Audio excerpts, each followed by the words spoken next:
Hello बच्चों, previous lectures में हमने करंट को डिस्कस कर लिया था, पोटेंशियल डिफरेंस को डिस्कस कर लिया था और रेजिस्टेंस नाम का एक न्यू फैक्टर हम लेकर के आए थे। उससे रिलेटेड एक टेबल आपको याद रखनी है। जैसे आप क्या क्या चीजें, 3 चीजों के साथ डील करोगे इस पूरे चैप्टर में, आपको लगभग 3 चीजें मेनली आएंगी। एक होगा पोटेंशियल डिफरेंस, या फिर कई जगह उसको पोटेंशियल लिखा होता है, एक होगी करंट और एक डिस्कशन करोगे रेजिस्टेंस का। देखो, इन तीनों की यूनिट्स और इन तीनों का सिंबल याद रखना जरूरी है। जैसे पोटेंशियल के लिए लिखते हैं V, करंट के लिए लिखते हैं I और रेजिस्टेंस के लिए लिखते हैं R। ठीक है, तीनों की यूनिट्स क्या है? पोटेंशियल के लिए हम लोग यूनिट लिखते हैं बेटा वोल्ट, करंट के लिए यूनिट लिखते हैं एम्पियर और रेजिस्टेंस के लिए यूनिट लिखते हैं ओम। सिंबल तीनों का, वोल्टेज के लिए V लिखते हो, एम्पियर के लिए ये लिखा जाता है और ओम को ऐसा शिवलिंग जैसा बना करके यूज करते हैं। ठीक है, ये फैक्टर्स अपने दिमाग में रखिएगा। कई बार बच्चे सॉल्व करने के बाद से यूनिट्स लगाना भूल जाते हैं तो हाफ मार्क्स उसमें चला जाता है, तो वो काम हमें नहीं करना है। ठीक है, ये बचा के रखना है। देखो, आज का हमारा टॉपिक है रेजिस्टेंस ऑफ अ वायर। पहले आपको मीनिंग समझना पड़ेगा। What is the meaning of resistance? Resistance का मीनिंग क्या होता है?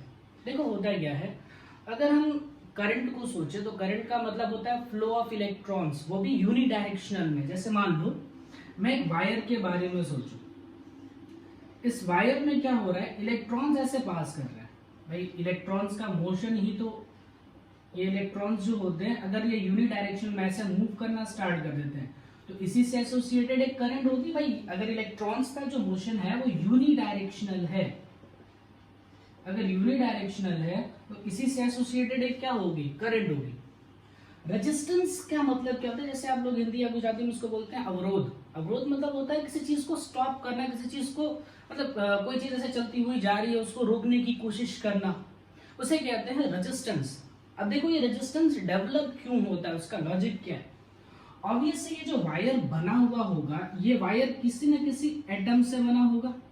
तो इसमें क्या होंगे, इस वायर में बहुत सारे एटम्स होंगे ना, ऐसे मान लीजिए ये एटम्स हो गए।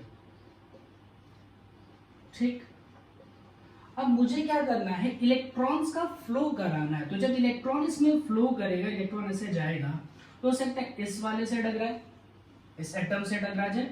टकराने की वजह से उसकी स्पीड क्या हो जाएगी, थोड़ी सी कम होगी। फिर ये जाकर हो सकता है ऊपर टकराए, फिर ऐसे जाए, फिर सीधा जाए, इधर टकराए, कैसे टकरा के बाहर निकले।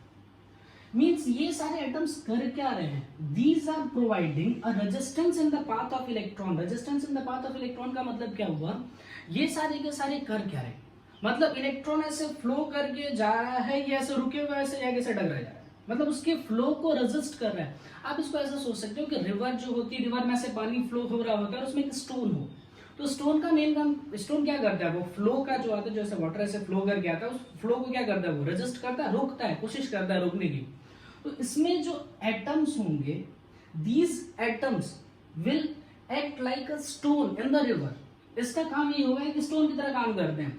अब ये जैसे एटम्स क्या होंगे, जैसे जितने ज्यादा होंगे तो आपको रेजिस्टेंस क्या मिलेगा, उतना ज्यादा मिलेगा। अगर एटम्स कम हुए तो थोड़ा सा रेजिस्टेंस क्या मिलेगा, कम मिलेगा। अब ऐसे सोचो, किस चीज में एटम्स नहीं होते? हर एक चीज, आप मान लो सॉलिड, लिक्विड या गैस की बात करते हो, कोई भी आप वायर ले लो या लिक्विड ले लो, वाटर ले लो, कुछ भी सोचो, सारे के सारे किसी न किसी एटम या किसी न किसी मॉलिक्यूल से मिलकर बने होंगे। यानी आप कुछ भी ले लो, सभी में एटम्स होंगे, and these atoms will provide a resistance in the path of electron. यानी रेजिस्टेंस सभी चीजों का होता है, हर एक चीज का रेजिस्टेंस होता ही होता है। रेजिस्टेंस का मेन लॉजिक क्या है, atoms, presence of atoms, they are providing resistance in the path of electron. ऐसे सोच लो ना, एक क्लासरूम है, उस क्लासरूम में बच्चे ऐसे रैंडमली बैठे हुए हैं, एंड उस क्लासरूम में 2 ऐसे गेट है, मान लो यहाँ पर गेट है, यहाँ पर गेट है। Someone has to pass through the classroom, एक यहाँ से ऐसे निकल करके इस गेट से बाहर निकलना है। मीन्स ये जो स्टूडेंट्स बैठे हुए हैं, these students are providing a resistance in the path of the traveller. जो ट्रैवलर है, जो ऐसे मूव करके जा रहा है, उसके पाथ में ये सारे के सारे क्या कर रहे हैं, एक रेजिस्टेंस प्रोवाइड कर रहे हैं, रोकने की कोशिश कर रहे हैं। ठीक है, ये रेजिस्टेंस का फिजिकल मीनिंग हुआ। इसका मतलब हर एक चीज के अंदर रेजिस्टेंस होना चाहिए। चाहे आप अपने घर में बल्ब यूज करते हो, कैमरा हो, किसी भी चीज के बारे में आप सोचिए, लाइट, फैन, एसी, कुछ भी हो, सभी के अंदर तो एटम्स होंगे ही होंगे, सारे के अंदर एटम्स होंगे, मतलब सभी क्या होंगे, एक रेजिस्टेंस की तरह काम करते हैं। हर एक चीज का अपना रेजिस्टेंस होता है। हम थोड़े से आगे के लेक्चर्स में इसका डिस्कशन निकालेंगे। आपको कई चीजों के बारे में पढ़ाऊंगा, जैसे आप चार्जर्स को देख करके उसके बारे में उसका रेजिस्टेंस फाइंड आउट कर लोगे, चार्जर का रेजिस्टेंस कितना होगा, एक बल्ब का रेजिस्टेंस कितना होगा, ये सब चीजें हम फाइंड करेंगे। मीनिंग ये है कि जहां कहीं पर ऐसा लगा हो, जैसे मान लो फैन लगा हो या फिर एक बल्ब लगा हो, तो आप उसको डायरेक्ट सोच सकते हो कि ये क्या है, एक रेजिस्टेंस प्रोवाइड कर रहे हैं। इनको कई बार लोड भी कहा जाता है। ये जो अप्लायंस आप कनेक्ट करते हो इसको लोड भी कहते हैं। कई बार आपने सुना होगा ओवरलोड हो गई है। ओवरलोड होने का मतलब आपने बहुत सारी चीजें एक साथ चला दी हैं, ठीक है। तो ये रेजिस्टेंस जो है वो सभी का है, फैन का है, चाहे बल्ब का है, एसी लो, कुछ भी लो, सभी रेजिस्टेंस होते हैं। तो आपको मान लीजिए अगर ऐसा बोला जाए कि एक सर्किट में एक फैन कनेक्टेड है, आपको फैन बनाने की जरूरत नहीं है। इंस्टेड ऑफ फैन आप क्या करो, एक रेजिस्टेंस बना दो। ये रेजिस्टेंस का सिंबल है बेटा, बताया था, ऐसे स्पाइक्स बने हुए होते हैं उसमें। तो अब इसको ये क्या है, एक रेजिस्टेंस है, इसको आप फैन मान लो, ठीक है। इस पे क्वेश्चन सॉल्व कर लो, दिमाग चला। अब देखो हमें ये जानना है आज के टॉपिक में कि एक वायर का रेजिस्टेंस हम कैसे फाइंड आउट करें, मतलब कौन कौन से फैक्टर्स हैं जिन पे resistance of a wire depend करता है। तो वायर के बारे में हम क्या क्या सोच सकते हैं, एक वायर की लेंथ कितनी है, उस वायर का क्रॉस सेक्शनल एरिया कितना है, और वो किस मटेरियल से बना हुआ है। यही तीन चीजें तो हम सोच सकते हैं। वायर के बारे में क्या क्या सोच सकते हैं, लेंथ कितना है, क्रॉस सेक्शनल एरिया कितना है, और वो कौन से मटेरियल से बना है। देखना जब हम इसका रेजिस्टेंस का फॉर्मूला निकालेंगे ना, वायर के रेजिस्टेंस का फॉर्मूला, तो यही तीन फैक्टर्स आएंगे। एक फैक्टर और आता है, उसको कहते हैं टेम्परेचर। कई बार क्या होता है, फोन जब हीट होते हैं तो हैंग होने लगते हैं। हीट होने की वजह से हैंग होते हैं, मतलब हीट होने की वजह से उसके अंदर का रेजिस्टेंस बदल जाता है। अब वो डिपेंड करता है कि बढ़ेगा या घटेगा, वो हम इस टॉपिक में अभी क्लियर कर लेंगे। एक काम करो, इसका वो स्क्रीनशॉट ले लो और आपको इसका मीनिंग पता होना चाहिए बस। रेजिस्टेंस का मतलब एटम्स जो होंगे उनका प्रेजेंस इलेक्ट्रॉन्स के फ्लो को रेजिस्ट कर रहा है, means atoms are providing a resistance in the path of electron. आपको इतना ही सोचना है, ठीक है। हम फैक्टर्स डिस्कस करते हैं कि रेजिस्टेंस ऑफ अ वायर में कौन कौन से फैक्टर्स आते हैं।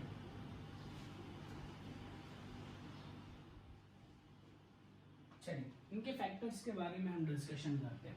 तो वायर की प्रॉपर्टी को लेकर के हम पहली प्रॉपर्टी वायर की डिस्कस करते हैं, वो है वायर का लेंथ। अब आपको सोचना है कि लेंथ से रेजिस्टेंस पे क्या फर्क पड़ेगा। रेजिस्टेंस की फिजिकल मीनिंग अगर क्लियर है तो इस लेंथ का इंपॉर्टेंस आपको समझ में आ जाएगा। देखो मैं क्या करता हूं, दो वायर बनाता हूं। एक वायर बना रहा हूं थोड़ी सी छोटी लेंथ का, एक वायर बना रहा हूं थोड़ी सी बड़ी लेंथ का। अब सोचो, दोनों में से इलेक्ट्रॉन्स को पास करना है। अगर इलेक्ट्रॉन्स इजिली पास होकर के निकल जा रहे हैं, मतलब रेजिस्टेंस उसका कम होगा तभी तो इजिली पास करके निकल जा रहे हैं। और अगर इलेक्ट्रॉन्स का मूवमेंट इजिली नहीं हो पा रहा है, मतलब उसका रेजिस्टेंस क्या होना चाहिए, ज्यादा। तो चलो देखते हैं किसमें इजी होगा किसमें डिफिकल्ट होगा। अभी बताया उसका फिजिकल मीनिंग सोचो। इसका मतलब इसके अंदर एटम्स होंगे, इस तरीके से हमने एटम्स बना लिया, इसमें भी एटम्स होंगे। अब जरा सोचो कि कौन से कंडीशन में इलेक्ट्रॉन को ज्यादा एटम्स के साथ इंटरफेयर करना पड़ रहा है, यानी कि ज्यादा एटम्स के साथ कोलिजन करना पड़ेगा, टकराना पड़ेगा। तो देखो यहां पर अगर इलेक्ट्रॉन को पास करना है तो यहां पर उसको जो नंबर ऑफ एटम्स मिलेंगे वो ज्यादा मिलेंगे। मतलब इसमें ऑब्स्टिकल्स क्या है, ज्यादा है, लेकिन यहां पर ऑब्स्टिकल्स क्या है, थोड़े से कम है यहां पर भी है, लेकिन यहां पर ऑब्स्टिकल क्या है, कम है। मतलब यहां से इलेक्ट्रॉन्स का पास करना, ये इलेक्ट्रॉन्स यहां से इजिली पास हो जाएंगे, लेकिन यहां पे इलेक्ट्रॉन्स का पास होना क्या होगा, डिफिकल्ट होगा, क्योंकि नंबर ऑफ एटम्स क्या हमारे ज्यादा है, मतलब ये डिफिकल्ट होगा। ठीक, अब प्रॉब्लम यहां से समझने की कोशिश करें। अगर यहां से इलेक्ट्रॉन इजिली पास करके चले जा रहे हैं तो सोचो इसमें रेजिस्टेंस कैसा है, मतलब रोकने वाले क्या है, ज्यादा है कम है, ऑब्वियस कम है, मतलब इसका रेजिस्टेंस क्या आएगा, इसका रेजिस्टेंस कम होगा। ठीक है, इसमें जरा सोचो, इसमें क्या होगा, इलेक्ट्रॉन ऐसे पास करके निकल रहे हैं, डिफिकल्ट है इलेक्ट्रॉन्स का पास होना, मतलब यहाँ का रेजिस्टेंस क्या होगा, ज्यादा होगा। मतलब पहला फैक्टर हमें समझ में आ गया कि अगर मैं दो वायर्स की लेंथ में चेंजेस कर रहा हूँ, इसकी लेंथ ले रहा हूँ L1 और इसकी लेंथ ले रहा हूँ L2, तो जितनी बड़ी लेंथ लोगे उतने ज्यादा एटम्स बीच में आएंगे, उतने ज्यादा एटम्स बीच में आएंगे तो फिर क्या होगा, जितने ज्यादा एटम्स बीच में आएंगे रेजिस्टेंस उतना ज्यादा हो जाएगा। यानी मैं लिख सकता हूं कि रेजिस्टेंस और लेंथ में डायरेक्टली प्रोपोर्शनल का रिलेशन है। लेंथ बढ़ाऊं तो रेजिस्टेंस बढ़ जाएगा, बेटा डायरेक्टली प्रोपोर्शनल मतलब क्या था, दोनों न्यूमरेटर में होने चाहिए, तो डायरेक्टली प्रोपोर्शनल लिखते हैं। इनवर्सली प्रोपोर्शनल का मतलब क्या होगा, एक न्यूमरेटर में रहेगा और दूसरा डिनोमिनेटर में रहेगा, तो उसको कहते हैं इनवर्सली प्रोपोर्शनल। यहाँ तक ये क्लियर हुआ, resistance is directly proportional to length. ये पहला फैक्टर अपने दिमाग में रखना है, ठीक है। चलो दूसरे फैक्टर के बारे में सोचते हैं। सेकेंड फैक्टर है आपका क्रॉस सेक्शनल एरिया। देखिए क्रॉस सेक्शनल एरिया का मतलब क्या हुआ, यही होता है ना क्रॉस सेक्शनल एरिया, ठीक। आपको एक एग्जांपल बताता हूं, उस एग्जांपल के बाद हम जरा सोचते हैं। मान लो एक घर है, उसमें डबल डोर की ऐसे दो डोर का एक गेट है, डबल डोर का। मैं क्या करता हूं, यहां से किसी को पास होना है, कोई आराम से ऐसा जाना चाहता है, मान लो यहाँ से 10-15 लोग हैं वो जाना चाहते हैं, और मैंने क्या किया, सिर्फ एक गेट ओपन किया, एक ये केस सोचो। अब यहां पर जरा सोचो, यहां पर हमने क्या किया है, यहां पर वो जो दोनों गेट थे, मैंने क्या किया, दोनों गेट को ऐसे ओपन कर दिया, ऐसे दोनों गेट ऐसे वो ओपन हो गए। अब यहां से लोग जा रहे हैं, कौन सा इजी होगा, अब जब दोनों डोर खुला है तभी तो इजी होगा, ये वाला काम हमारे लिए क्या होगा, इजी हो जाएगा, और ये वाला काम हमारे लिए क्या होगा, डिफिकल्ट होगा। मतलब इसमें से इलेक्ट्रॉन पास होने में उनको थोड़ी डिफिकल्टी होगी, यहां से पास होने में वो क्या रहेंगे, इजी। ये गेट मतलब ये क्रॉस सेक्शनल एरिया ही तो सोचो, यानी क्रॉस सेक्शनल एरिया जितना ज्यादा होगा गेट उतना बड़ा होगा, गेट जितना बड़ा होगा इलेक्ट्रॉन उतने इजिली पास आउट हो जाएंगे। ऐसे सोचो, हमने क्या देखा, जैसे इसमें हमने क्या चेंज किया है, इसमें दोनों का क्रॉस सेक्शनल एरिया रखा है सेम, दोनों का क्रॉस सेक्शनल एरिया सेम रखा है, और लेंथ को क्या किया है, चेंज किया है। अभी हमें दूसरा फैक्टर कौन सा डिस्कस करना है, क्रॉस सेक्शनल एरिया को डिस्कस करना है। तो अगर मान लीजिए मुझे क्रॉस सेक्शनल एरिया को डिस्कशन में लेना है, तो मुझे क्या करना पड़ेगा, लेंथ को रखना पड़ेगा सेम, और वेरिएशन किसका करना पड़ेगा, क्रॉस सेक्शनल एरिया का। भाई मैं नहीं चाहता, लेंथ का फैक्टर मैं देखना ही नहीं चाहता, तो लेंथ को सेम कर दो दोनों वायर्स की, और दोनों वायर्स का क्या बदल दो, क्रॉस सेक्शनल एरिया। चलो वो ऊपर वाला मैं मिटा देता हूं,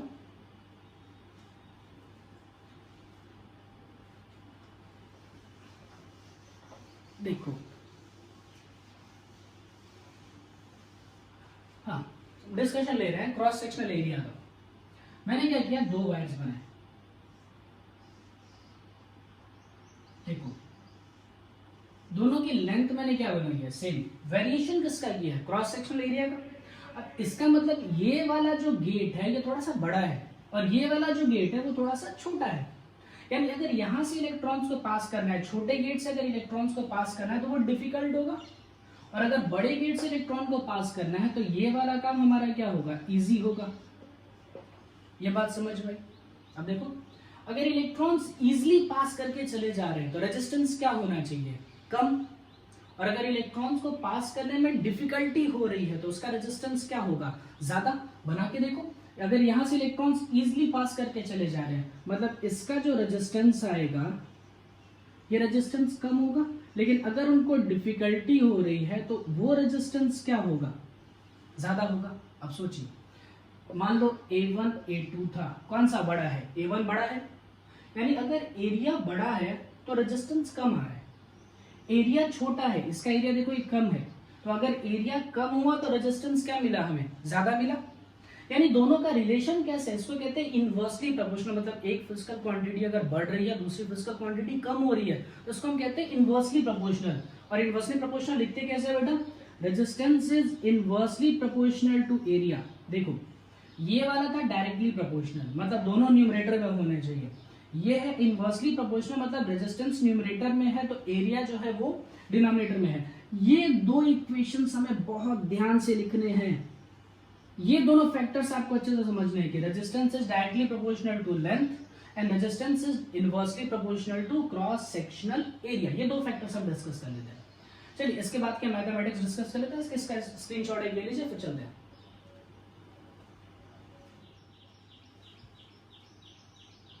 ठीक है, चलो ये दो इक्वेशंस हमने निकाल लिए थे, resistance is directly proportional to length और resistance is inversely proportional to cross sectional area. एक काम करिए, इन दोनों इक्वेशन को एक साथ लिखिए, मतलब लिखा जाता है इसको कंबाइनिंग दिस इक्वेशन। तो न्यूमरेटर में तो लेंथ है और डिनोमिनेटर में क्या है, एरिया। यानी मैं रेजिस्टेंस लिख सकता हूं कि resistance is directly proportional to, numerator में तो लेंथ है और डिनोमिनेटर में क्या है, क्रॉस सेक्शनल एरिया। अब हम सभी जानते हैं कि अगर हम कभी भी प्रोपोर्शनैलिटी के साइन को हटा करके इक्वल का साइन लिखते हैं तो एक कांस्टेंट आता है। तो यहां से एक काम करते हैं, जरा रेजिस्टेंस में है, डायरेक्टली प्रोपोर्शनल की जगह मैं इक्वल का साइन लिख रहा हूं तो एक कांस्टेंट आएगा। उस कांस्टेंट को कहते हैं रेजिस्टिविटी। इसको पढ़ते हैं रो, इसको रो पढ़ते हैं और इसका मीनिंग होता है रेजिस्टिविटी। देखो अब एक नया टर्म आ गया, रेजिस्टिविटी। चलो वायर के बारे में स्टार्टिंग में हमने कुछ सोचा था कि वायर की हम कौन कौन सी प्रॉपर्टी को डिस्कस कर सकते हैं। तो एक वायर की लेंथ कितनी है, एक वायर का क्रॉस सेक्शनल एरिया कितना है, और तीसरी चीज जो सबसे इंपॉर्टेंट थी वो वायर किस चीज का बना हुआ है, यानी नेचर ऑफ मटेरियल। तो देखो लेंथ तो मिल गया, क्रॉस सेक्शनल एरिया भी मिल गई, तो अब खुद से सोचो कि ये क्या रिप्रेजेंट कर रहा होगा, रेजिस्टिविटी क्या रिप्रेजेंट कर रही होगी, नेचर ऑफ मटेरियल, मतलब वो किस चीज का बना हुआ है, वायर किस चीज का डिजाइन किया आपने, जैसे एल्यूमिनियम का बनाया, कॉपर का बनाया। घर में देखो तो कॉपर के वायर लगे होते हैं, ठीक है, और ये अगर घर के बाहर वो जो पोल्स होते हैं ना, पोल्स पे देखो तो वहाँ एल्यूमिनियम के वायर लगे हुए होते हैं। मेनली ये दो वायर हम लोग यूज करते हैं, तो उसका रीजन समझेंगे कि क्यों कॉपर और एल्यूमिनियम यूज कर रहे हैं, ठीक है।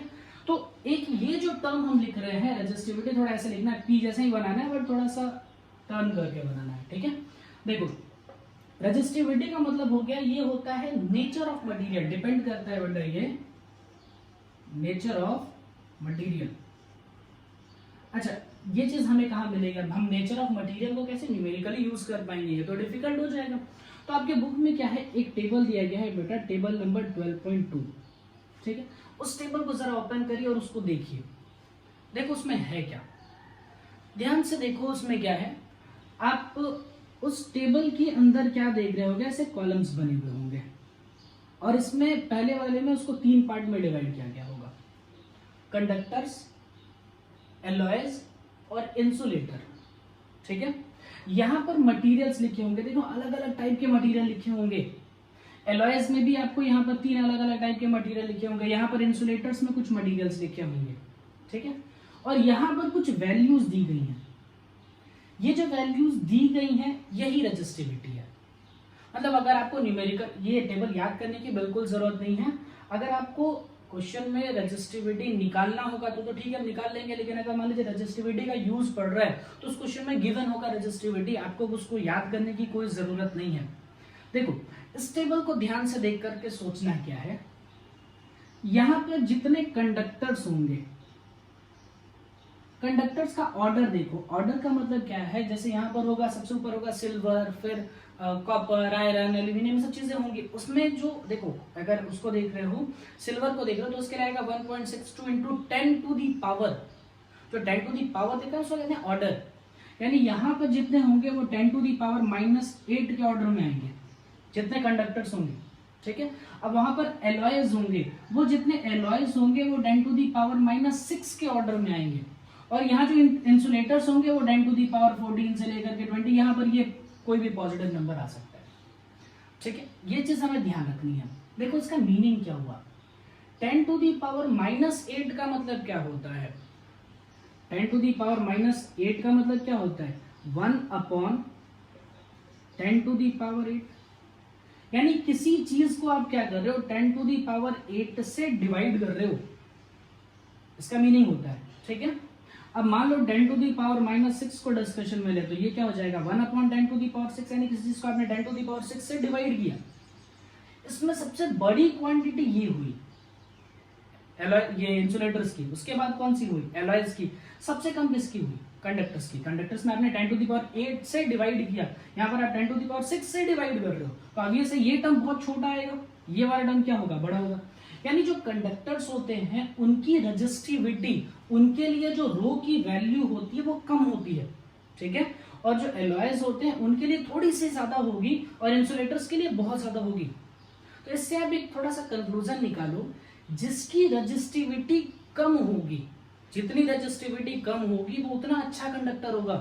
अब आप चेक कर सकते हो, मान लो यहाँ पर मैं दो आपको चेक करने के लिए कहूंगा, कंडक्टर्स में आप दो मटेरियल लीजिए, एक लीजिए सिल्वर और दूसरा ले लो आयरन।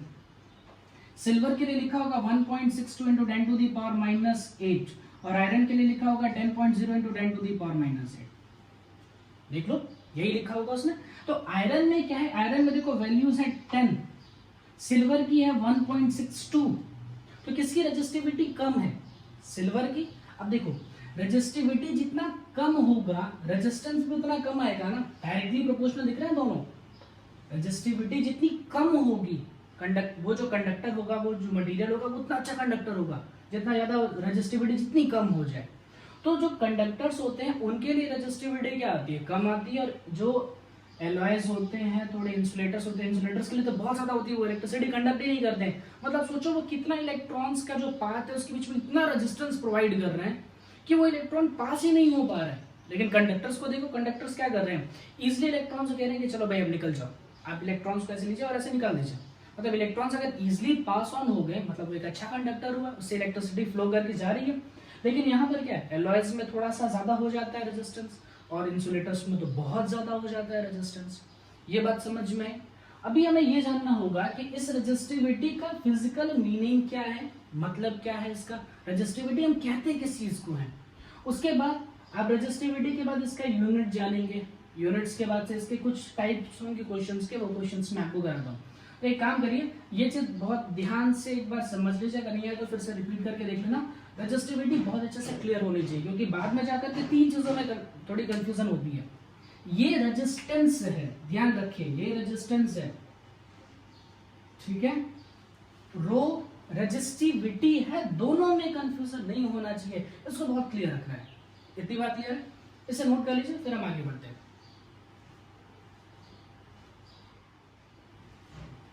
चलो हमें रेजिस्टिविटी को डिफाइन करना है, ऑब्वियस हम जैसे पहले से सारी चीजें डिफाइन करते आ रहे हैं वैसे ही करेंगे। क्या करते हैं, हम फॉर्मूला लेते हैं, फॉर्मूले में जो चीज हमें निकालनी होती है, जैसे समझ लो हमें रेजिस्टिविटी फाइंड आउट करनी है, तो हम क्या करते हैं, उस पूरे फॉर्मूले में सारे टर्म्स को 1 कर देते हैं, फिर देखते हैं रेजिस्टिविटी क्या है।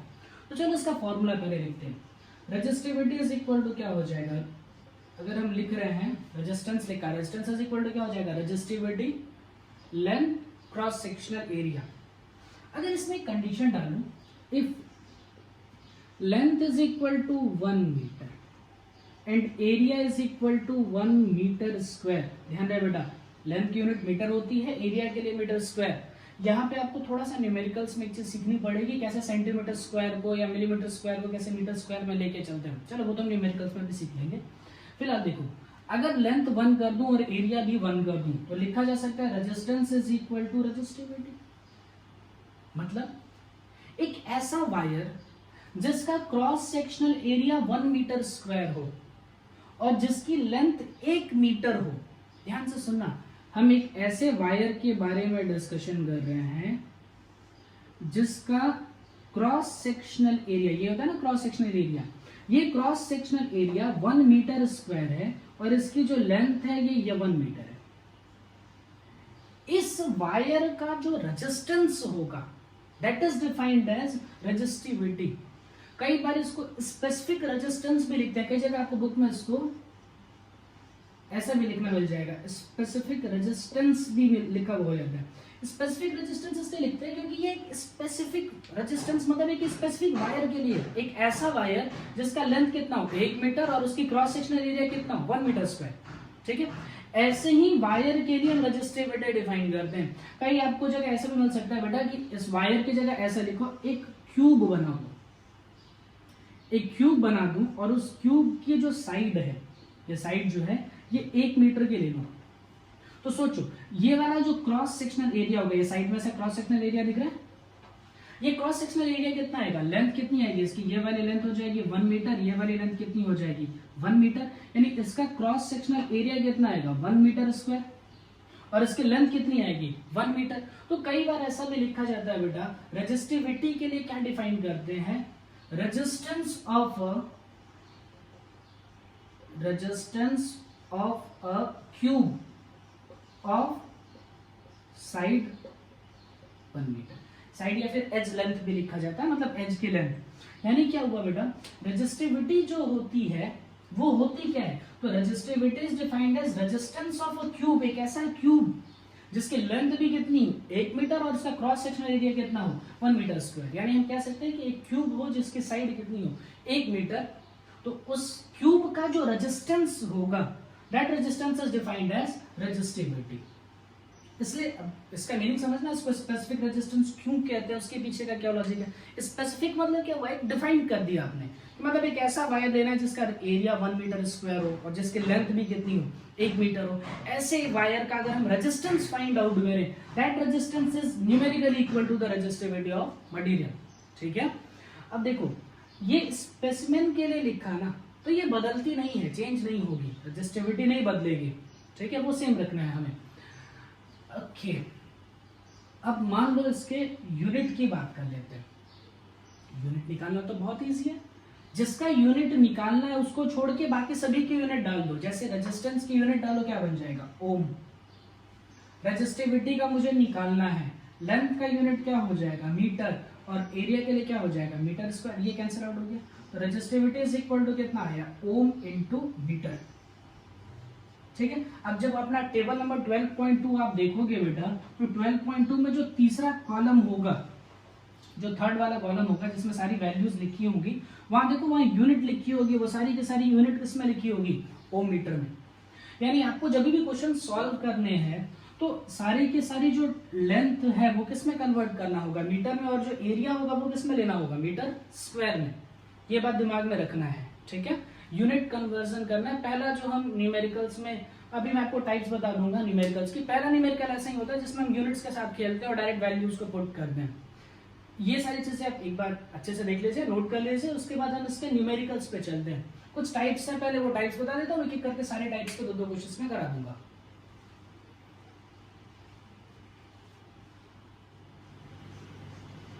टाइप 1 का न्यूमेरिकल कैसा होता है, ये सिंपल वैल्यू पुट करने वाले होते हैं। इसमें आपको वैल्यूज पुट करने और थोड़े बहुत मैं आपको वेरिएशंस बताता हूँ। जैसे देखो क्या होगा, हो सकता है कि वायर का रेजिस्टेंस आपसे पूछ ले, ध्यान रहे आर से रेजिस्टेंस है बेटा, रेजिस्टिविटी की वैल्यू हमें टेबल नंबर 12.2 से देख के लिखनी है, अदरवाइज वो क्वेश्चन में गिवन होगी। देखो पहला क्वेश्चन आ सकता है रेजिस्टेंस निकालने का, वो कैसे करना होगा। मान लीजिए आपसे कह दिया जाए बेटा कि किसी वायर का लेंथ जो है वो L है, क्रॉस सेक्शनल एरिया A है, उसकी रेजिस्टिविटी रो है, कुछ है, और उसकी आप रेजिस्टेंस को फाइंड आउट करिए। देखो उस क्वेश्चन में कैलकुलेशंस का थोड़ा ध्यान रखना है। मैं ऐसे ही एग्जांपल लेता हूं। सपोज कर लो कि एक वायर मैंने लिया, सपोज करो ये कॉपर का वायर लिया, रेजिस्टिविटी हम लिखते हैं इसकी 1.6 into 10 to the power 1.62 into 10 to the power -8, मान लो ऐसा लिखते हैं। ठीक, शायद सिल्वर का 1.6 ही होगा। मान लो ये कॉपर का लिया, थोड़ा सा कैलकुलेशंस के लिए हम डेसिमल का 1 पॉइंट हटा देते हैं ताकि कैलकुलेशन इजी रहे। लेंथ लेते हैं कुछ 1 मीटर। ठीक, क्रॉस सेक्शनल एरिया लिखते हैं। सपोज करो क्रॉस सेक्शनल एरिया मैंने लिखा है 0.5 सेंटीमीटर स्क्वायर। ठीक है, देखो कॉपर के लिए मतलब रेजिस्टिविटी आपको दी गई है, लेंथ भी आपको दिया गया है, एरिया आपको दिया गया, और आपसे क्या कह रहा है, रेजिस्टेंस को फाइंड आउट करो।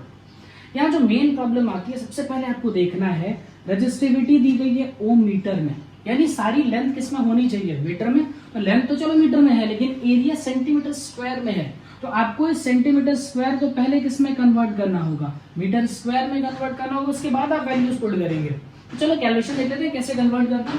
तो 0.5 सेंटीमीटर स्क्वायर है, तो एक काम करो उसको 2 बार लिख दो।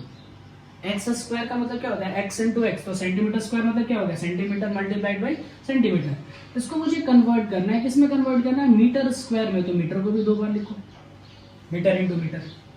और इस सेंटीमीटर को किसमें कन्वर्ट करना है, मीटर में, और इस सेंटीमीटर को भी किसमें कन्वर्ट करना है, मीटर में। यानी कन्वर्सन कितनी बार होगा, 2 बार होगा।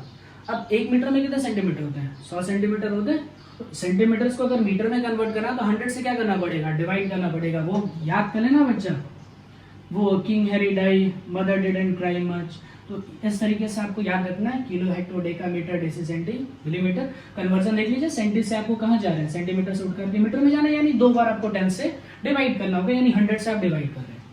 100 से डिवाइड करने का मतलब क्या होता है बेटा, देखो किसी चीज को 100 से डिवाइड करने का मतलब होता है, इसको ऐसा लिखा जाता है, 100 को तो ऐसा लिख सकते हो बेटा 10 टू दी पावर 2, और जब ऊपर लेके जाओगे तो क्या हो जाएगा 10 to the power -2।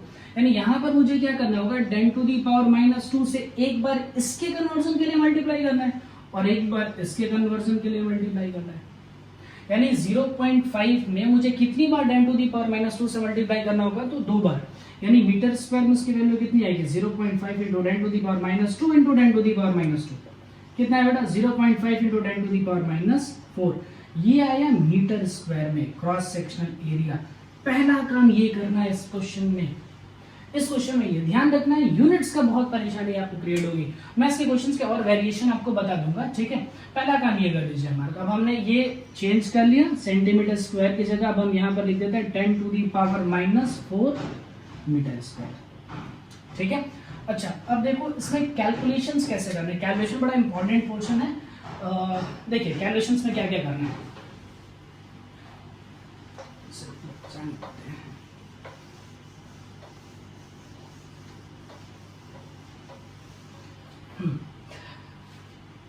Okay. Resistance is equal to क्या है, रो एल बाई ए। रो की वैल्यू डालो, रो की वैल्यू कितनी, 1.6 इंटू 10⁻⁸। लेंथ की वैल्यू कितनी, 1 मीटर। क्रॉस सेक्शनल एरिया कितना है, 0.5 इंटू 10⁻⁻⁴। इसमें ध्यान कैसे रखना है, एक मैं कह रहा हूं उसकी न्यूमेरिकल वैल्यूज और एक बोलूंगा 10 टू दी पावर जो भी है, दोनों को सेपरेट आउट करो। जैसे इसकी न्यूमेरिकल वैल्यूज में कौन कौन सी है, 1.5, 0.5 और 1, इसको एक साथ कर दो, मतलब 1.6 मल्टीप्लाइड बाई 1 डिवाइडेड बाई 0.5 और 10 के पावर एक साथ लो, मतलब 10⁻⁻8 डिवाइडेड बाई 10⁻⁴। इनके कैलकुलेशंस अलग अलग होंगे। अब जैसे 10⁻⁴ को ऊपर ले जाओ, कितना हो जाएगा, 10⁻+4 यानी कितना हो जाएगा, -8 + 4 यानी कितना हो जाएगा, 10⁻⁻4 इंटू बेटा 0.5 का मतलब होता है 1/2, 1/2, ठीक है। आप ऐसे नहीं कर सकते, आप क्या करना, 2 से ऊपर नीचे मल्टीप्लाई करना ना तो भी आंसर आ जाएगा। 1/2 करोगे तो 2 ऊपर चला जाएगा, ये आएगा 3.2। अगर ये नहीं समझे, कैलकुलेशन एक बार आप करके देख लीजिए। मतलब आपके पास जो रेजिस्टेंस आया वो रेजिस्टेंस आया 3.2 इंटू 10⁻⁻⁴। रेजिस्टेंस की यूनिट बेटा ओम। देखो इसका मीनिंग क्या हुआ, 10⁻⁴ का मतलब आपने क्या किया, 3.2 को 10⁻⁴ से डिवाइड किया। 10⁻⁴ से डिवाइड करने का मतलब क्या, उसमें अब देखो 10⁻⁴ का मतलब क्या हो जाएगा बेटा, इस पे 3.2 डिवाइड में 4 जीरो आएंगे।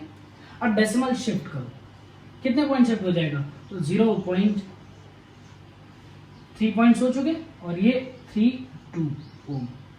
देखो बहुत छोटा रेजिस्टेंस आया है, ठीक है। अगर मान लो मैं इसमें कॉपर की जगह कुछ ऐसा मटेरियल बोल देता जो कुछ इंसुलेटर होगा, मान लो, और मैं इसका क्या करता हूं, तो 10⁻⁻8 हटा करके +8 कर देता हूं, तो +8 करूंगा तो ये प्लस हो जाएगा। ये हम चेंजेस कैसे कर रहे हैं बेटा, ये मान लो अगर हम ये सारा जो हमने सॉल्व किया, किसके लिए सॉल्व किया, कंडक्टर के लिए, क्योंकि हमने यहाँ पर कौन सा मटेरियल लिया था, कॉपर। अब मैं क्या कह रहा हूँ कि अगर मान लो एलॉयज होते हैं या इंसुलेटर्स होते हैं तो ये 10 का पावर बदलता है ना, आप टेबल में देख लो। अगर मान लो ग्लास की बात कर रहे हैं या फिर पेपर की आप बात करो, किसी भी मटेरियल की बात करो, तो यहाँ 10 पे पावर पॉजिटिव में है। पॉजिटिव होने का मतलब यहाँ पर जैसे -8 मैंने लिया, आप उसमें सपोज कर लो -16 +16 +18 ऐसा कुछ आया होगा, मतलब यहाँ पर वैल्यूज क्या रहे होंगे, पॉजिटिव रहे होंगे। समझ में आई मेरी बात। तो ये पॉजिटिव होने की वजह से यहाँ पर जो टर्म आता ना, ये पॉजिटिव में आता, रेजिस्टेंस बहुत ज्यादा होता। ये बात समझ में आई थोड़ी सी, एक बार और समझ लीजिए। इंसुलेटर्स में ये सारे रेजिस्टेंस की जो पावर होता है 10 की पावर, ये पॉजिटिव में आते हैं। आप एक काम करिए, यहाँ पर आप इसी क्वेश्चन को रिपीट सॉल्व करिएगा, रिपीट सॉल्व कीजिएगा और आप रेजिस्टिविटी की जगह पर यूज कीजिएगा 10⁻24। ये रेजिस्टिविटी 1.6 है ना, इसकी जगह पे पूरा ये 10⁻24 यूज करके ये क्वेश्चन रिपीट सॉल्व करना। देखना रेजिस्टेंस की वैल्यू बहुत बड़ी आएगी, आप लिख करके देखिएगा, उसको बहुत बड़ी रेजिस्टेंस की वैल्यू आएगी, और उतना बड़ा अगर रेजिस्टेंस आ गया तो ऑब्वियस इलेक्ट्रिसिटी को कंडक्ट नहीं करेगा। तो ये टाइप 1 का क्वेश्चन है। अब इसमें वेरिएशन आपको बता रहा हूं, ध्यान से सुनिएगा वेरिएशंस क्या क्या हो सकते हैं। एक वायर का जो क्रॉस सेक्शनल एरिया, यही होता है ना क्रॉस सेक्शनल एरिया, ये कौन सा शेप होता है, सर्कल। तो कई बार होता है कि इसका मुझे रेडियस या फिर कह रहा हूं डायमीटर दिया होता है, कई बार इसका सिर्फ क्या दिया होता है, रेडियस या फिर डायमीटर, और आपको cross sectional area find out करना पड़ता है। जैसे इसका cross sectional area find out करने के लिए क्या करोगे, पाई आर स्क्वायर यूज करोगे या फिर पाई डी स्क्वायर बाई 4, यही यूज करते हो ना। इसमें वेरिएशन यही हो सकता है ना, वेरिएशन सिंपल क्या हो सकते हैं कि अगर रेडियस या डायमीटर दिया गया है तो एरिया फाइंड करने के लिए पाई आर स्क्वायर का यूज करो, क्योंकि है ये कौन सा शेप, सर्कल ही तो है, ठीक है। तो ये एक टाइप 1 का क्वेश्चन है, उस टाइप में ये एक वेरिएशन है कि हम रेडियस या फिर डायमीटर के टर्म्स में आपको क्वेश्चंस पूछ सकते हैं। तो ये टाइप 1 आप इसे नोट कर लीजिए, फिर टाइप 2 के क्वेश्चंस को डिस्कस करते हैं।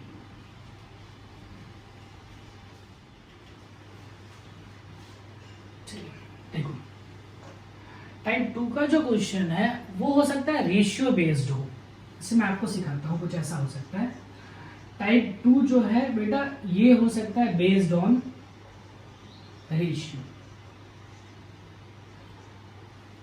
मैं आपको इसकी एक शॉर्टकट ट्रिक बता देता हूँ, उस शॉर्टकट ट्रिक को अगर आप याद करो तो कैसा भी रेशियो आएगा आप उसको आराम से सॉल्व कर पाओगे। ध्यान से सुनना, मान लो मैं, अच्छा रेशियो का मतलब तो आपको शायद पता होगा ना, रेशियो का सिंबल मतलब क्या होता है बेटा, दो नंबर्स को डिवाइड करना। जैसे ए और बी को अगर हम डिवाइड करते हैं तो उसको लिखते हैं बेटा A/B का रेशियो, ठीक है। और रेशियो में से क्या होता है, दो चीजों के बीच में कंपेयर करने के लिए होता है। जैसे मान लो मैं बोलूं कि दो वायर्स हैं, उनका वायर्स का लेंथ का रेशियो, ऐसे सोचो। मान लो मैं ऐसा क्वेश्चन बोलूं, 2 wires of same material and cross sectional area,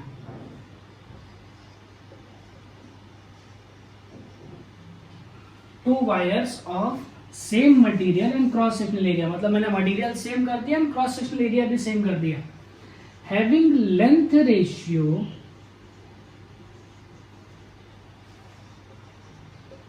1:2, उनके लेंथ का रेशियो 1:2 है। कह रहा find ratio of their resistance. मान लो ऐसा क्वेश्चन आ जाता है, ठीक है। इसको सॉल्व कैसे करना होगा, ये कैसे क्वेश्चन सॉल्व होते हैं, इसका एक सिंपल ट्रिक बता रहा हूं। अब देखो अगर मैं कह रहा हूं रेशियो दिया होगा तो ऑब्वियस है वायर्स कितने होंगे, कम से कम 2 वायर्स तो होंगे, तभी तो रेशियो निकाल पाओगे। एक वायर में रेशियो थोड़ी होगा।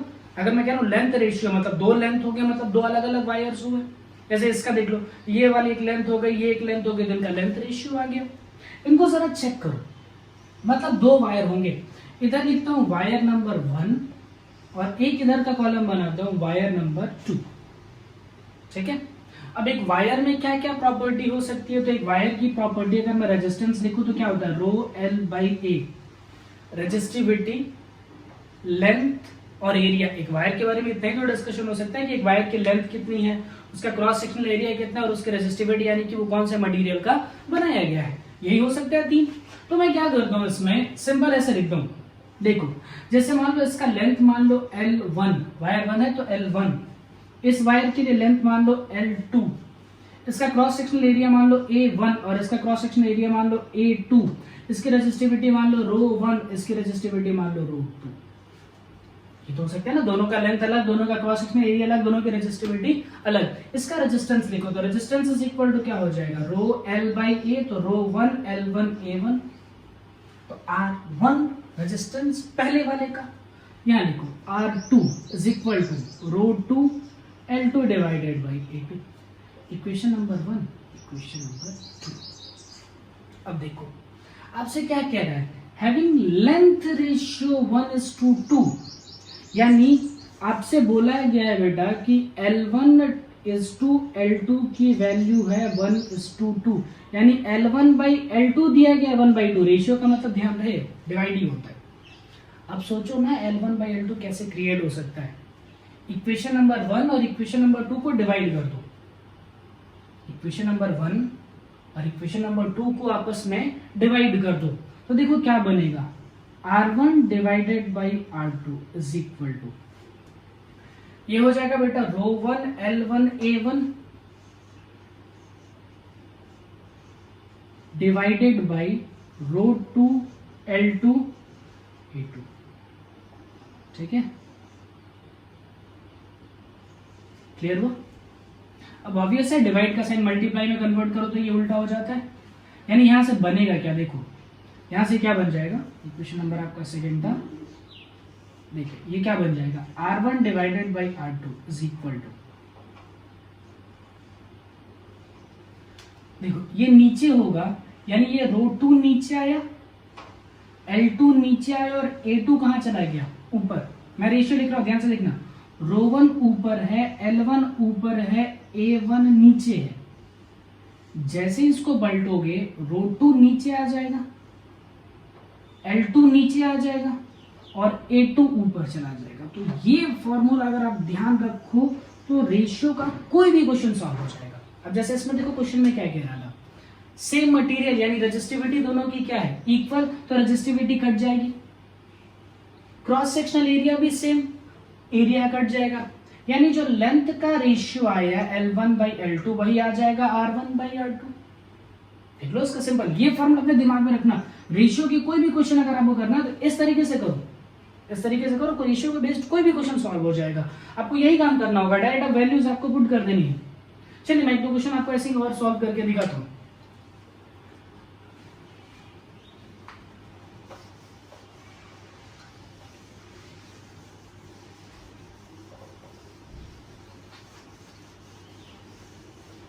देखो इसको याद कैसे रखना है,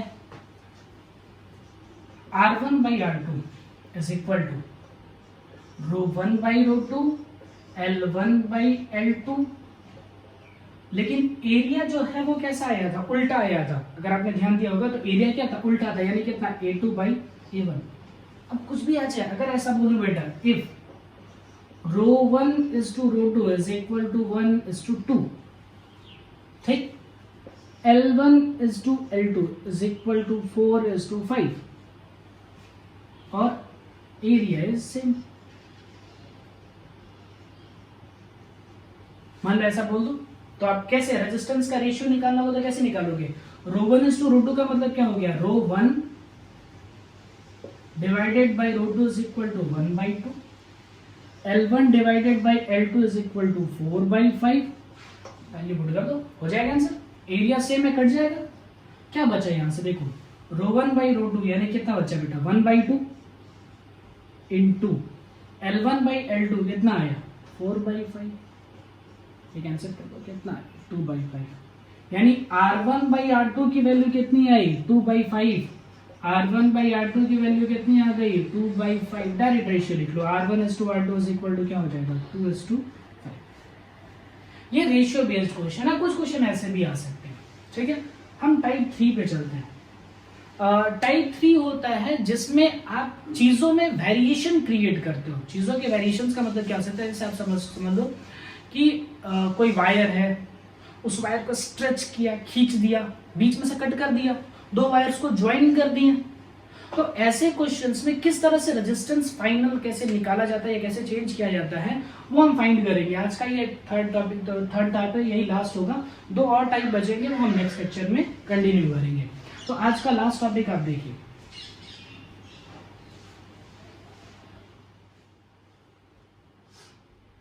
देखो बेटा, जो थर्ड टाइप है वो है आपका change in shape of wire.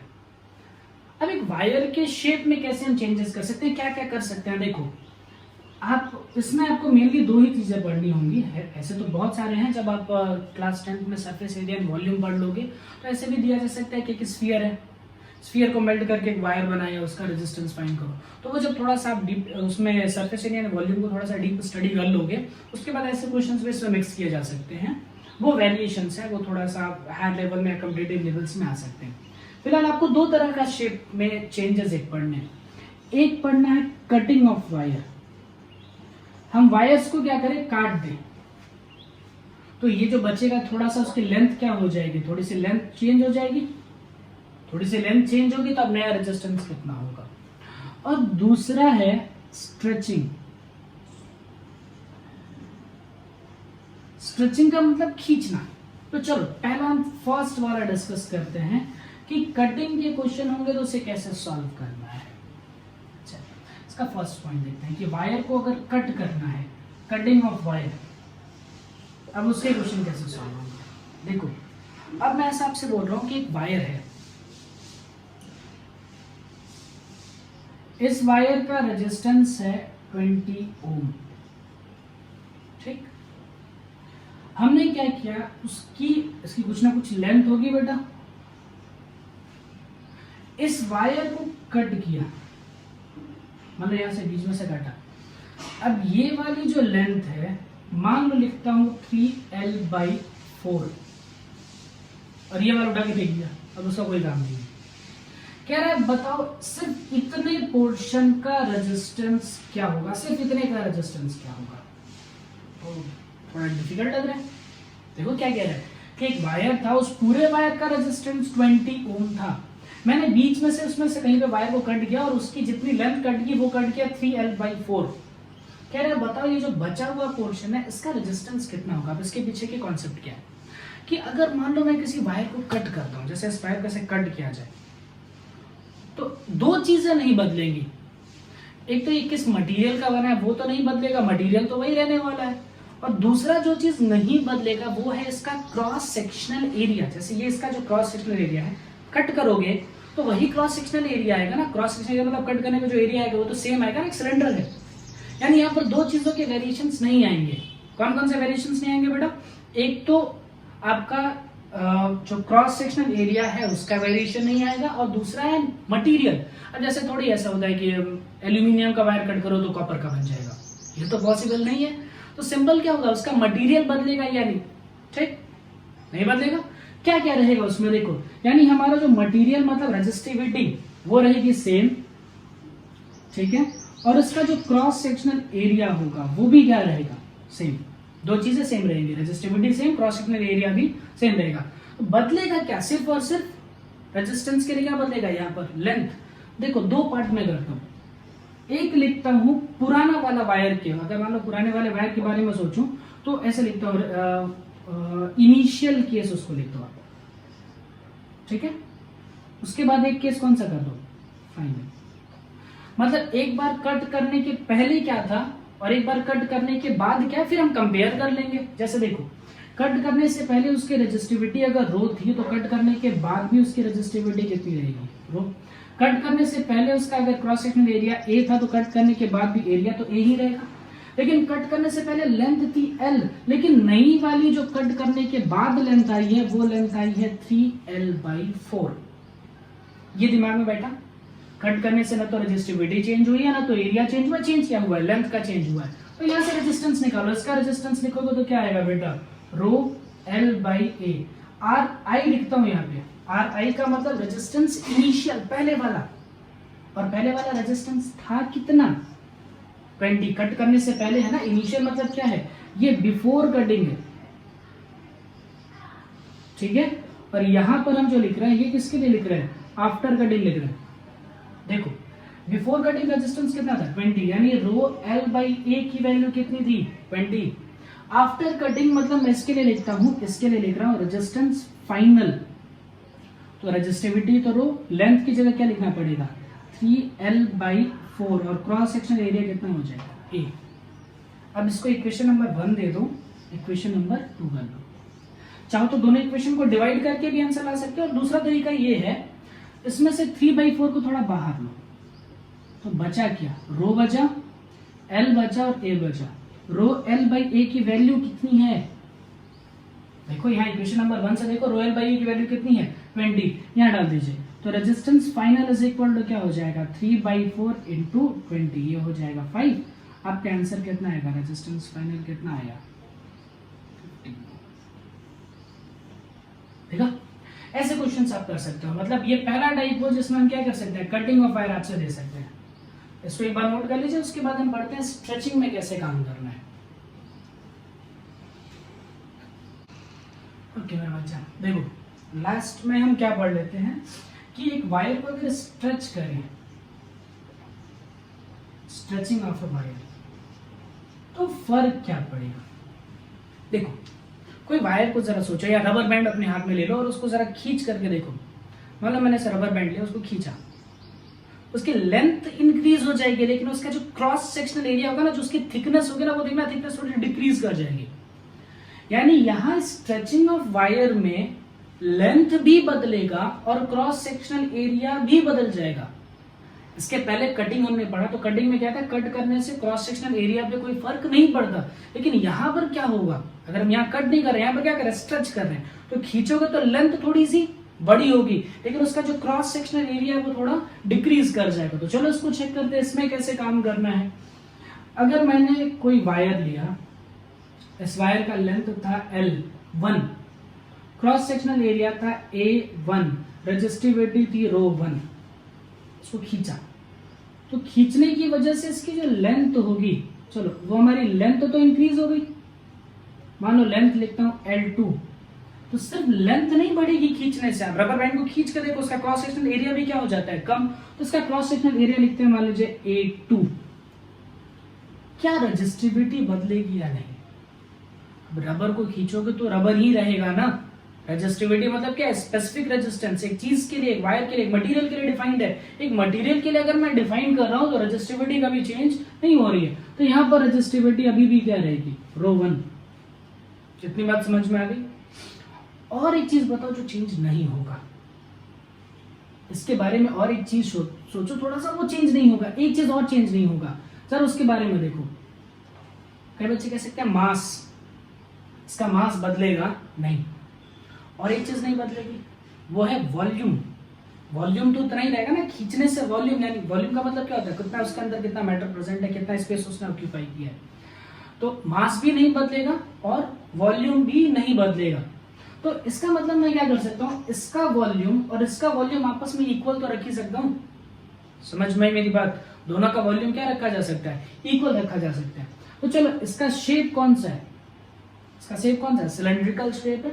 तो सिलेंडर का वॉल्यूम क्या होता है बेटा, वॉल्यूम का फॉर्मूला होता है πr²h, एक सिलेंडर के लिए।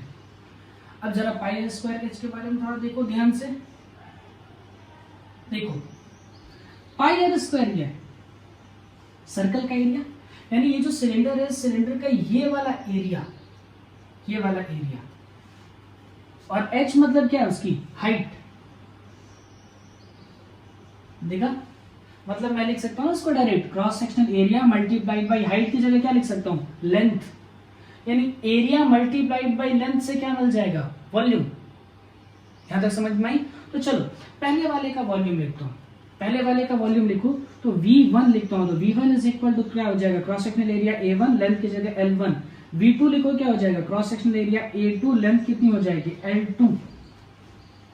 और ये दोनों आपस में क्या होने चाहिए, दोनों वॉल्यूम आपस में क्या होना चाहिए, इक्वल। इस क्वेश्चन को बहुत ध्यान से समझना, इसमें बहुत कंफ्यूजन आती है। वॉल्यूम नहीं बदलेगा, मास नहीं बदलेगा, यानी पहले वाले का वॉल्यूम निकाला, दूसरे वाले का वॉल्यूम निकाला, अगर वॉल्यूम चेंज नहीं हो रहा मतलब दोनों आपस में क्या होंगे, इक्वल। यानी मैं पहला इक्वेशन लिख सकता हूं A1 L1 is equal to A2 L2, पहला इक्वेशन ये रेडी। ठीक है, अब वैसे ही करो जैसे प्रीवियस हम करते आ रहे थे। प्रीवियस करते आ रहे थे उसमें क्या कर रहे थे हम, दो केस बना देते थे। एक कैसे बेटा, एक बनाते थे बिफोर का और एक बनाते थे आफ्टर का, मतलब खींचने से पहले, खींचने के बाद। स्ट्रेच करने से पहले क्या था, तो स्ट्रेच करने से पहले लेंथ थी L1, क्रॉस सेक्शनल एरिया था A1, रेजिस्टिविटी थी ρ1, रेजिस्टेंस लिखो तो R इज इक्वल टू कितना, ρL बाई A, तो ρ1 L1 A1, ये चीज आ गई। आफ्टर, आफ्टर में क्या हो जाएगा, ये लेंथ हो जाएगी L2, क्रॉस सेक्शनल एरिया हो जाएगा A2, क्योंकि वो बदल रहा है, लेकिन ये ρ1 नहीं बदल रहा। ठीक है, इसमें देखो ये R1 हो जाएगा बेटा, और ये क्या हो जाएगा, या फिर R इसको I लिख दीजिए इनिशियल, और ये हो जाएगा R final is equal to ρ1 L2 by A2। ठीक है, चलिए मान लो मैं ऐसा बोलूं, अब इसको क्वेश्चंस को कैसे प्रोसीड करना है जरा सोचो। क्वेश्चन में कैसे मैं ले रहा हूं क्वेश्चंस का, सपोज करो पहले की लेंथ थी L, जब खींचोगे तो लेंथ बढ़ जाएगी। सपोज करो कि लेंथ बढ़ करके हो गई 2L। ये दोनों कॉन्सेप्ट हैं, दोनों को ध्यान रखना, और उसी के बेसिस पे मैं क्वेश्चन करा रहा हूं। देखिए वेरिएशंस कैसे हो रहे हैं। पहले की लेंथ है L, मतलब पहले की लेंथ मैंने लिख ली L, बाद वाली लेंथ है 2L, आफ्टर मैंने लेंथ लिखा 2L। देखो वेरिएशन ऐसे ही चलना, साथ साथ करते चलो, आपको इजीली आ जाएगा। और कहां पर चेंजेस करेंगे बेटा, यहां पर लेंथ है L और यहां पर लेंथ है 2L, ठीक है, ये L कट जाएगा, यानी A1 इज इक्वल टू लिख सकता हूं 2 times of A2। A1 is equal to लिखा जा सकता है 2 टाइम्स ऑफ A2, यानी A1 की जगह पर लिख सकते हो बेटा 2 टाइम्स ऑफ A2। दिखा? वेरिएशन देखिए, ध्यान से सोचिए, इसको आराम से समझो। मान लो पहले का रेजिस्टेंस था 20, बाद का रेजिस्टेंस पूछ रहा है, पहले का रेजिस्टेंस था 20, बाद का रेजिस्टेंस आपसे पूछ रहा है। तो देखो इक्वेशन में लिख रहा हूं, ध्यान से देखना। अब ये वाला इक्वेशन कैसे बदल जाएगा, L1 की जगह हो गया L और A1 की जगह क्या लिखूंगा 2A2।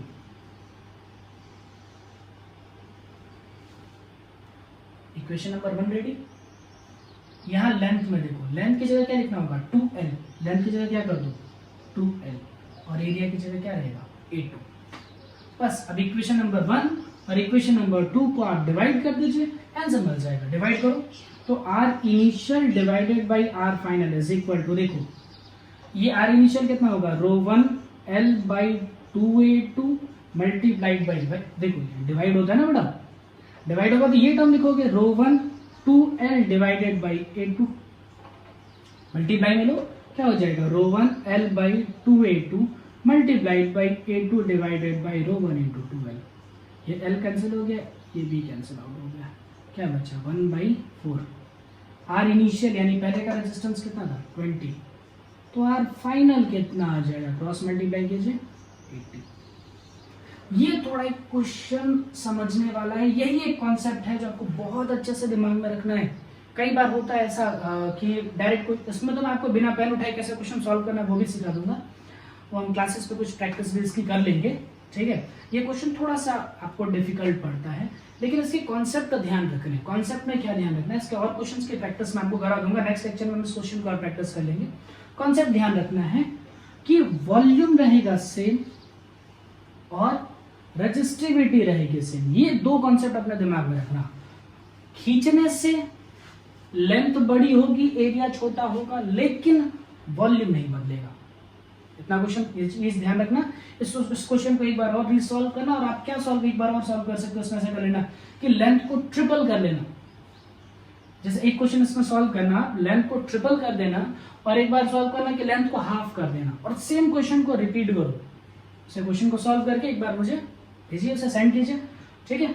आज का लेक्चर हम यहीं पर कंप्लीट करते हैं, बाकी हम वेरिएशंस नेक्स्ट लेक्चर में देखेंगे। Thank you.